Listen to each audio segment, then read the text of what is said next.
بسم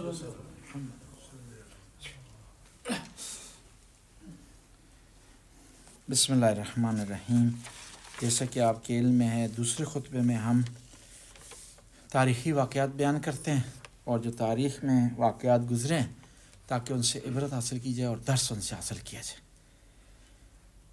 24 رجب کو وفات ہوئی ہے عمر بن عبدالعزیز کی، اور یہ بنو امیہ کے خلفاء میں سے دوسرے خلفاء کی نسبت بہتر تھے۔ اس کی وجہ کیا ہے؟ وجہ یہ تھی کہ ان کے جو استاد تھے وہ اہل بیت سے محبت کرتے تھے، اور استاد نے ان کی تقدیر تبدیل کر دی۔ یعنی تربیت کیا ہوتی ہے؟ آپ کی وراثت پر حاوی ہو جاتی ہے، آپ کی تقدیر تبدیل کر دیتی ہے، آپ میں بہتری لا سکتی ہے تربیت۔ دو آدمی تاریخ میں بہت زیادہ ان کی مثالیں ملتی ہیں کہ جو ان کا خاندان اہل بیت سے موافق نہیں تھا، دشمن تھا، لیکن وہ اچھے نکلے۔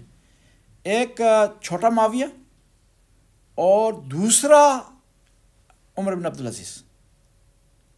عمر بن عبدالعزیز نے جو تبدیلی لائی ہے نا، وہ بہت بڑی تبدیلی تھی۔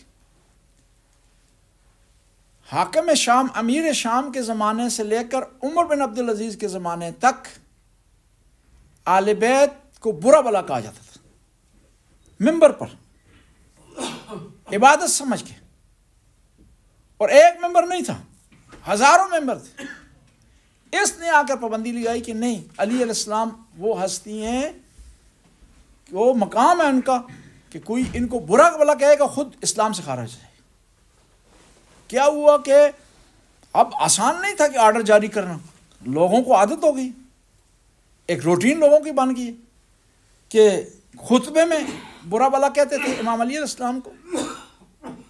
یہاں اہل سنت بھی کہتے ہیں ان اللہ یامر بالعدل والاحسان، خطبے میں کہتے ہیں نا، اس کی جگہ نعوذ باللہ اہل بیت کو لعن طعن کی جاتی تھی، نعوذ باللہ۔ اس کی جگہ اس نے وہاں سے نکالی اور وہاں پر انٹر کی یہ آیت قرآن کی، ان اللہ یامر بالعدل والاحسان۔ ہوا اس طرح کہ اس نے ایک یہودی کو کہا کہ جب میں دربار میں بیٹھا ہوں گا تو تم نے کیا کرنا ہے؟ مجھ سے میری بیٹی کا رشتہ مانگنا ہے، تو آگے معاملہ میں چلاؤں گا۔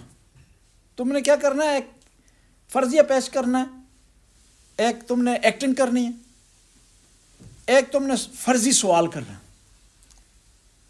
تو جب وہ اس نے کہا تو عمر بن عبدالعزیز نے کہا کہ یہ جو لوگ بیٹھے ہیں مسلمان نے اس بات کا فیصلہ یہ کریں گے کہ رشتہ میں تمہیں دوں یا نہ دوں، اور سارے مسلمان آپس سے باہر ہو گئے۔ یہودی تیری جرت کہ مسلمانوں کے خلیفوں سے تو رشتہ مانگے؟ تو فوراً عمر بن عبدالعزیز نے کہا کہ یہ تو کوئی بری بات نہیں ہے،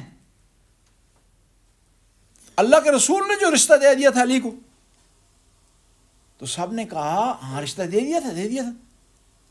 کہا پھر سب نے کہا کہ ضرور علی مسلمان ہوں گے اس لیے رشتہ دیا۔ انہوں نے کہا پھر مسلمان ہیں تو آپ برا بلا کیوں کہتے ہیں ان کو؟ تان و تشنیع کیوں کرتے ہیں؟ خطبے کیوں ان کے خلاف دیتے ہیں آپ؟ سب سوچنے پر مجبور ہو گئے کہ نہیں، یہ کام غلط ہے۔ پھر اس کے بعد اس نے آرڈر جاری کیا کہ اس کے بعد کسی کی جرت نہیں ہے کہ وہ برا بلا کہے۔ اب حکومتی آرڈر چل گیا، لیکن پھر بھی کچھ ناسبی لوگ تھے جنہوں نے یہ کام جاری رکھا مامون کے زمانے تک۔ امام رضا علیہ السلام جو ہے وہ امام رضا علیہ السلام مامون کے دربار میں گئے تو مامون نے کہا کہ یہ اپنا رسول اللہ، ایک ناسبی ہے، شام میں ناسبی تھا، وہ باز نہیں آ رہا اس کام سے، میں اس کو قیدی بنا کر لے آیا ہوں یہاں اپنی جیل میں ڈالا ہوا ہے، تو آئیں آپ اس کو سمجھائیں تو یہ شاید ٹھیک ہو جائے۔ امام رضا تشریف فرما تھے، مامون بیٹھا ہوا تھا، دروغہ کو کہا، زندانبان کو کہا کہ لے آئے اس کو جا کر۔ زندانبان لے کر آیا تو کتے کو لے کر آ رہا ہے، تو اس مامون نے کہا کہ زندانبان میں نے تجھے کہا اس مولوی کو لے کر آؤ، وہ جو بکواس کرتا ہے، گھٹیا کلام کرتا ہے، اہل بیت کی توہین کرتا ہے۔ اس نے کہا اللہ کی قسم جس جیل کا آپ نے کہا، جس زندان میں، اس میں یہی کتا تھا۔ امام رضا نے ارشاد فرمایا تو نے ہمارے نانا رسول اللہ سے نہیں سنا کہ جو بھی میری اہل بیت کو پکارے گا یا اس دنیا میں کتا کے لائے گا، اگر اس دنیا میں نہ ہوا تو آخرت میں آ جائے گا۔ اور امام نے حوالہ دیا کس کا؟ جنگ خندق کا، کہ پیغمبر نے ارشاد فرمایا تھا نا، من لحاظ القلب، کون ہے اس کتے کی زبان بند کرنے والا؟ عمر بن عبدت کے معاملے میں جی۔ تو کسی نے کہا یا رسول اللہ، آپ وما ارسلناک الا رحمۃ للعالمین، کبھی آپ کی زبان سے اتنے سخت الفاظ نہیں نکلے۔ کہا کہ جو مجھے للکارے یا میری آل کو للکارے وہ یہی مقام رکھتا ہے، یہی منزل رکھتا ہے۔ اس لیے میں نے کہا کیونکہ اس نے کہا تھا کہ محمد خود آؤ یا اپنے کسی کو میرے مقابلے میں بھیجو۔ بس میں عرض کر رہا تھا کہ عمر بن عبد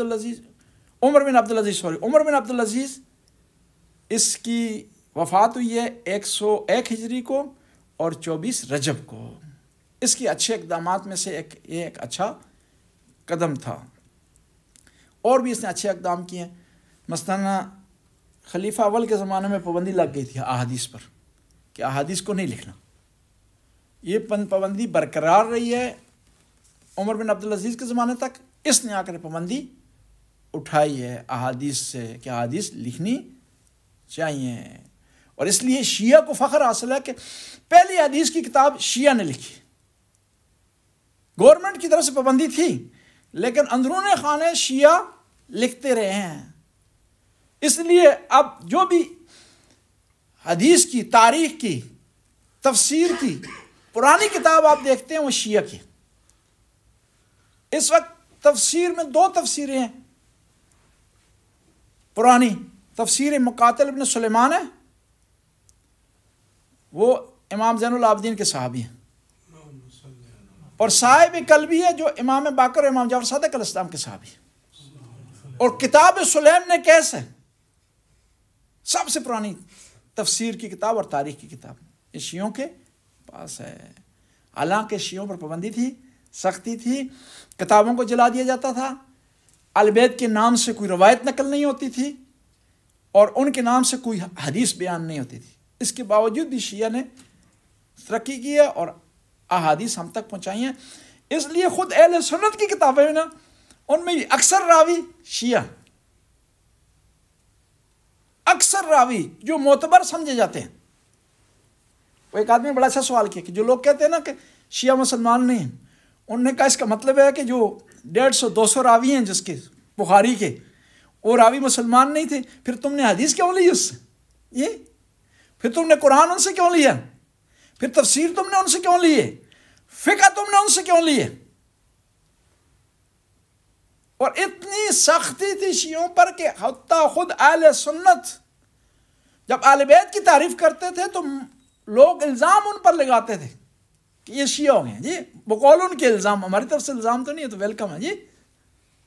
حتیٰ اتنا مشہور ہو گیا، ابن ادریس شافعی اہل بیت کی حدیثیں بیان کرتے تھے، ان کا نام لیتے تھے، ان کے فضائل بیان کرتے تھے۔ لوگوں نے کہا کہ یہ شیعہ ہو گئے ہیں تو انہوں نے جواب دیا، ان کانا حب آل محمد رفضا انی اول رافضی، کہ اگر آل بیت کی محبت شیعہ ہونا ہے تو سب سے بڑا شیعہ میں ہوں۔